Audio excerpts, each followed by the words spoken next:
In today's video, I'll be revealing the critical retirement planning adjustments that need to be implemented usually before September, ideally by October, to maximize your retirement security for the coming year.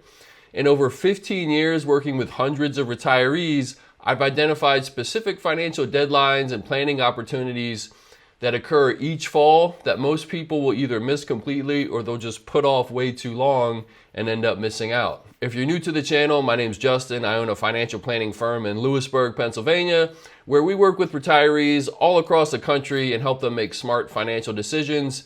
And that's exactly why I'm making today's video, to show you the time-sensitive retirement strategies that must be addressed before that September-October window, and how proper implementation can significantly increase your retirement readiness. So let's dig right in. And so let's talk about this September/October planning window and why it's so important. So most people think of January or April as the best months for financial planning. But in reality, when it comes to retirement strategy, usually September or October is the real pivot point. Because once you get past that, I find in my experience, once you get past, let's say October, people start checking out because of the holidays. You have Thanksgiving coming up, and then Christmas and New Year's after that. So once you get into November, December, nothing's really going to get done. It's very hard to get a hold of people. So getting these critical things done, ideally in September, October, makes a big difference. Think of September like the 2-minute warning mark in a football game, right? You still have some time left. You might have all your timeouts, but if you wait too long, you're going to be stuck scrambling, and then time's just going to run out on you. And so what makes this September-October timing window so important? Well, open enrollment season starts in October. So whether you're still working or whether you're on Medicare, the decisions you make or the ones that you fail to make during this window will affect your benefits for the entire year. And when it comes to taxes and tax planning items, these things take a little bit of lead time. So waiting until December to make decisions like Roth conversions, tax bracket management, tax loss harvesting, gifting, waiting too long to do these things can really limit your flexibility, and then it results in rushed or missed opportunities. And markets will often rally in the last quarter of the year. Russell Investments showed that many of the best returns can come later in the year. Now, they don't always do. It doesn't always happen that way.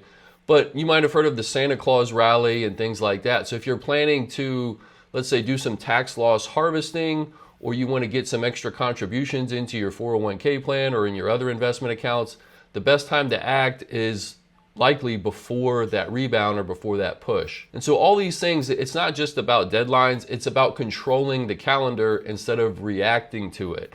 It's being more intentional with your planning, which is going to get you a lot better results. And now understanding this crucial planning window is essential, but even more important is implementing the 5 critical retirement strategies that must be addressed before that September-October deadline hits. Okay, strategy number 1, tax loss harvesting optimization.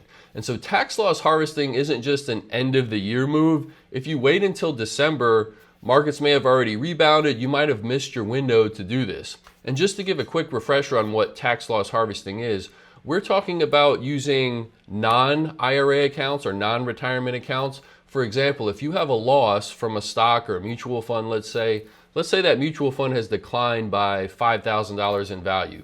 Well, you sell that mutual fund, you book that $5,000 loss, and then you can either stay out of the market for 30 days and buy that mutual fund back, or you can buy a similar but not identical fund so you're still in the market. But either way, you've now booked that $5,000 loss, and then you can hold that loss and use it to offset gains into the future. That's what we call tax loss harvesting. A 2019 study titled An Empirical Evaluation of Tax Loss Harvesting Alpha found that systematic tax loss harvesting strategies produce an annual tax alpha or benefit of approximately 1.1% and still around 0.85% even when accounting for wash sale rules. So the takeaway here is that strategic tax loss harvesting isn't just tax smart, it actually boosts after-tax returns in a measurable way. For example, this study also found that a tax-aware portfolio was reported to outperform a similar buy and hold portfolio by a total of 27% over a 25-year period. So I'd compare tax loss harvesting to like pruning fruit trees before the season changes. You're clearing the dead weight now so the healthy parts can thrive. And the benefits of doing this before September and October is you're locking in those losses for tax purposes while they're there instead of waiting till later, and that possible Q4 rally erases them. And you're using those harvested losses to neutralize capital gains and potentially offset some of your ordinary income. And so now that you know a little bit about September tax loss harvesting and the advantages that can create, if you have questions about that or any of the other planning steps that I might talk about, click the link in the description below the video. There'll be a quick questionnaire. Fill it out. I will send you back a personalized video giving you my thoughts on your retirement situation and some steps to improve. All right, strategy number 2, retirement contribution acceleration. So contribution timing is one of the more underrated levers in retirement planning. And here's why front loading your 401k, 403b, 457 plans before September, October can benefit you. So number 1, you get more time in the market for growth. But number 2, it's easier to adjust things if you're off track versus scrambling to try to do it in December when you're already distracted by the holidays and other stuff.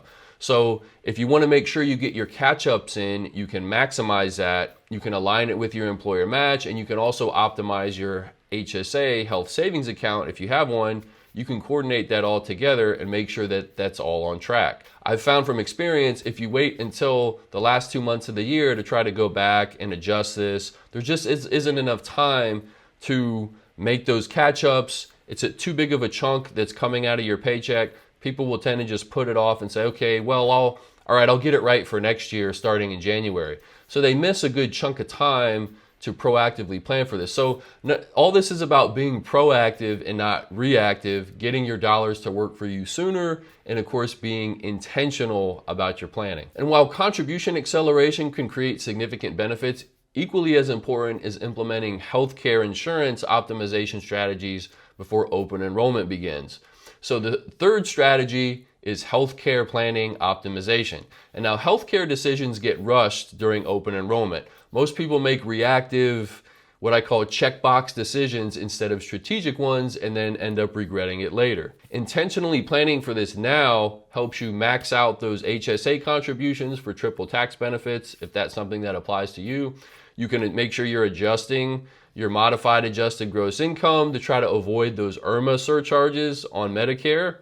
And then you can evaluate the Part D, Medigap, and Advantage options while there's still time to clearly think about it. And again, you're not rushing to do it later on. It's important to get those decisions correct because you'll have to wait another year to change it if you do it incorrectly or you pick the wrong option or one that you're not ideally happy with. So make sure you're keeping enough time and you're not rushing to get this done. Give yourself a little bit of a lead up so you have time to sit and digest your options. Strategy number 4, one that I really like, retirement income rehearsal. So do you want to know if you're really ready to retire? Well, don't just guess. You can actually simulate this. Try what I call a 3-month retirement income rehearsal. So try to live on your projected income from retirement and see how that works out. Practice your withdrawal sequence, track your real spending, your taxes, all that stuff. It's almost like you could think of it of like hiking a trail with a loaded pack before you make the big backpacking trip, right? Everything feels different when you're actually carrying the weight. You can map this all out, but you really don't know until you actually feel it. So this is how you uncover surprises before they start costing you money and confidence in retirement. So I've had people do this and they've reported back a lot of surprisingly positive results. So again, this is just like a dry run or a test run before going into retirement. You take a 3-month or even a 6-month period, but starting with 3 months is probably easier, and you see what life is like when you're living off of a different income or testing those new spending habits, seeing if that plan's actually going to work or if there's going to need to be significant adjustments made. And clients who I've seen do this, they report a lot more higher confidence in their plan, better budgeting accuracy for sure, because they've actually seen how it would work. And they have a lot more comfort, I'd say, with volatility because they've basically stress tested the process. And this rehearsal is really key to retirement because a lot of people will put off making any type of changes until they're actually retired, and then it's like, okay, now we have to do this, we have no choice.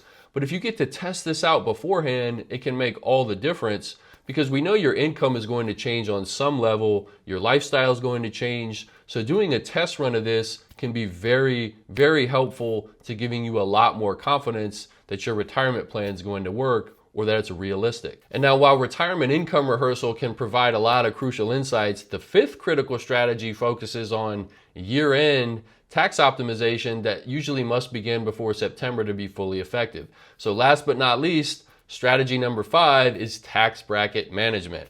Now, waiting to December to plan for taxes, or what most people do, waiting until the following April, is a big mistake, because you're limited by your levers in a big way by then. Because once the year is over, there's really not much you can do to change your tax outcome for the prior year. A very interesting 2024 study by Chen et al. Found that over withholding and delayed tax awareness leads to worse investing and cash flow decisions. Basically, you end up with suboptimal allocations and missed strategy windows. They found that while some portion of tax refunds are promptly invested, the investment rate is much lower than if you received money via wages. So that suggests that people who are over withholding taxes and getting very large refunds, this actually influences more suboptimal investment behavior. And I love stuff like this personally, because this highlights those little psychological and behavioral nuances of investing and saving money, that it doesn't rationally make sense that if you got a big tax refund that you'd be more likely to hold it in a bank account instead of invest it. But that's what they found that a lot of people will do, even if they're actually seasoned and disciplined investors. As they mentioned, their findings of a lower investment propensity for refunds highlights a behavioral deviation from standard economic theory, meaning it can't figure out why people do this. And so this behavioral tendency of allocating wages and refunds to investments at different rates underscores the importance of considering psychological factors. And so if we know about these psychological factors, then we can create little strategies or little workarounds to prevent some of the negative aspects of it. And so making sure you're looking at your whole tax situation before the end of the year is definitely one of those. And that's why September, October is the perfect time to forecast your income and really dial in your withholding. Maybe you're withholding too much, maybe you're withholding too little. If you're somebody that's doing Roth conversions, it's definitely a good time to start looking at that. That's when I really like to do it. I like to meet with my clients usually once in the spring, and then a big meeting in the fall where we start really dialing in on these kind of things, because you have a good window to figure out, okay, we kind of know where our income's going to fall, so we have a good accurate gauge on that. Now we can really start looking at the Roth conversions and get it as accurate as possible. This window also gives us time to strategically accelerate or defer income based on your tax bracket. You can optimize your charitable giving. If you're in a position to do qualified charitable distributions or donor advised funds, you have time to plan that out before the end of the year. And you can also coordinate those gains and losses across accounts via the tax loss harvesting that I was talking about earlier. And so smart tax planning, I've found this is where retirement plans either quietly succeed or they'll quietly fail, or there'll be a very big drag on the overall effectiveness of it and effectiveness of returns as well, as we showed in the study earlier. So if you start early and you get this dialed in somewhere in the September, October time period, you can stack the odds in your favor and also feel a lot better as the year goes on, that you're not rushing to try to get any of this done last minute. And now that I've shared a little bit about these 5 critical retirement strategies, let's explore the comprehensive framework that brings them all together before that September, October deadline. So number 1, prioritize. All right, prioritize this based on how close you are to retirement. So the closer you are, the more urgent it becomes to address the income sequencing, the taxes, the Medicare decisions. That whole retirement income rehearsal part becomes a lot more critical. If you're 10 years out from retirement, even 5 to 10 years out, your focus may be more on maximizing your contribution strategy and overall tax efficiency to lower taxes over your lifetime, not just in the current year. Step 2, you want to try to sequence the moves. So not all the strategies work in isolation. So you might want to harvest your tax losses before you work on the Roth conversion angle, if that's a strategy that applies to you. try to tackle that healthcare before the open enrollment period, get your tax estimates done and withholding mapped out before you commit to income acceleration, for example. Number 3, integrate the strategies so they enhance each other. Maxing out your 401k or retirement plan and health savings account could potentially reduce your overall taxable income, making you eligible for direct Roth IRA contributions, for example. Going back to tax loss harvesting, this could potentially reduce your overall income, possibly reducing taxes on your Social Security or your Medicare premiums. So the goal here is seeing how these tools work in concert, not isolation. The last step, number 4, track your progress. So make this a real project. Set a deadline, create checkpoints. If you're working with a financial planner, this is something that we do for our clients specifically to make sure that these steps are getting done. And many of the good feedback I'll get is that just having an accountability partner can make all the difference. Otherwise, sometimes life just gets too busy. And as I mentioned before, especially once you get past October, because then it's the holidays and none of this stuff gets done effectively after that. And this isn't about doing everything right all at once. It's about doing the right things in the right order while time is still on your side. So now hopefully you understand a little bit about these 5 critical strategies that should ideally be implemented before September-October deadline, and you can use this information to significantly enhance your readiness before these time-sensitive opportunities expire. If you want personalized guidance on implementing these strategies for your specific situation, just click the link in the description below the video, fill out the quick questionnaire. I will send you back a personalized video giving you actionable advice on your retirement plan. Thank you so much for watching. I really appreciate it, and I will see you in the next one.